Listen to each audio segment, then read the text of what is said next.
morning, everybody. I'm Sistina Giordano, sitting alongside meteorologist Lindsay Rachel. How are you? I'm good. How are you? Good, good. Yeah. This is sort of like your Monday. It is my Monday. Coming off of a vacation, too. I went out to the Finger Lakes. I went out to the Adirondacks. So Good nice, for you. outdoorsy kind of relaxation. Well, did you have any wine when you were... Is that even a You're question? like, is that even a... because, well, tomorrow is National Wine and Cheese Day, and we have some fun. I know. I don't know if you knew that. But today, I wanted to talk about this because Cheez-Its and wine are being paired together starting today, and they're not being sold here. Look at this box. It's House Wine and Cheez-Its, and you can get it at Kroger stores in California, Washington, and Arizona. I mean, so if you saw this, would you buy it? Absolutely. Now, do you eat Cheez-Its? Because I like them, but I try to stay away from them because they're not the healthiest of things. My kids love them. I mean, neither is wine. So. Right.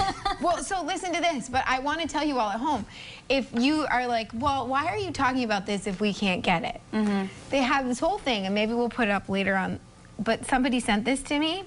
And so, like, for instance, rosé is good with white cheddar Cheez-Its. Okay.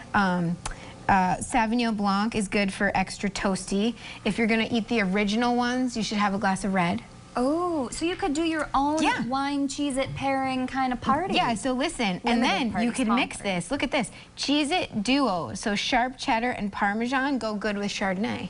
Wow. I thought that was kind of cool. So, I mean, I know we can't get the box, but...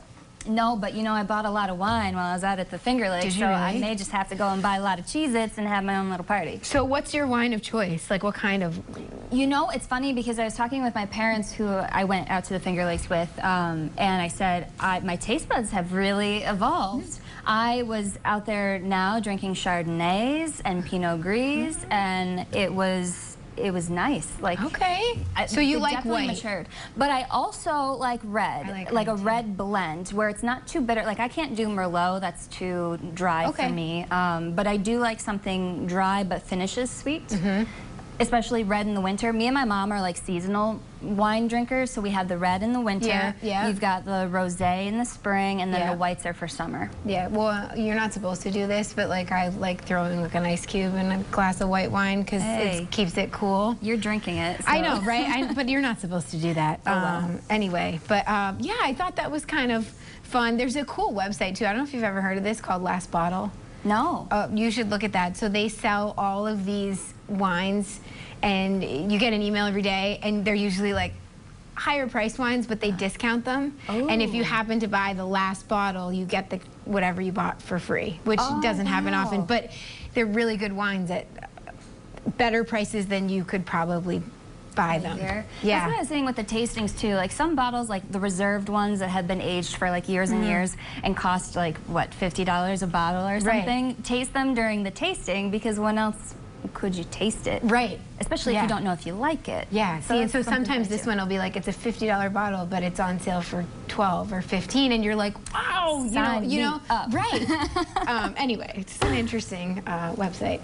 Okay, so this is kind of fun. Are you into the royals at all? I am, and I can't believe that Prince George is 7. Yeah, tell me about it. You're talking to somebody who almost has a 7-year-old. Look at him. Look how cute he is. Yeah, ahead of his birthday. So the Duchess is known for sort of releasing photos that she's taken of her kids. It's the rare time we see them, aside from maybe the holiday photo cards and whatnot. But there he is, Mr. George.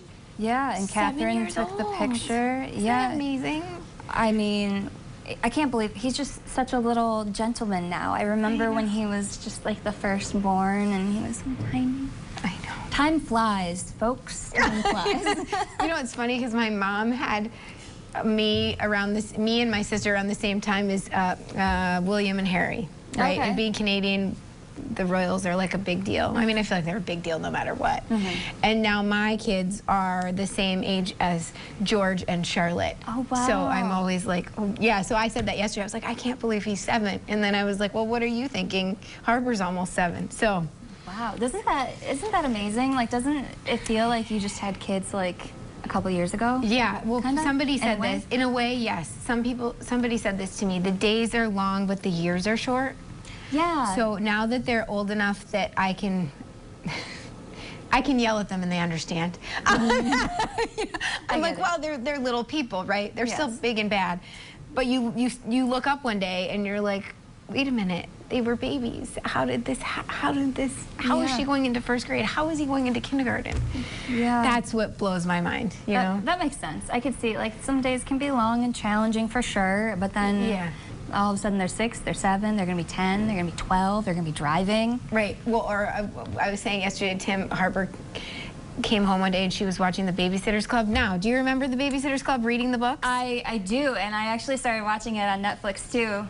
Okay, well, she started watching it and I thought it was totally like G-related, which it is, but there's some topics that, you know, that maybe 12-year-old girls talk about that a 6-year-old shouldn't. Yeah. You know. Yeah. And, but I was like, at first I was like, this is so cute, like I read those books. And, and then I was like, well, where did my baby go?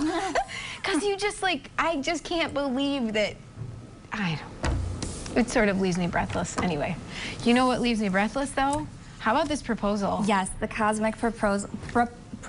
Let's see if I can spit it out. From a meteorological, I hope I said that right, point of view, how big of a deal is this to see a comet like this? I think it's a pretty darn big deal, and for the images that they captured, that is just amazing. Look at that. Look at that. Which, did you hear this though? The only reason those images were captured is because, so he was planning to propose. She didn't know. He's big into science and NASA. So they were going to look for this comet. He gets there and doesn't have the binoculars. And so he calls his friend and his friend says, well, listen, how about I come and take photos?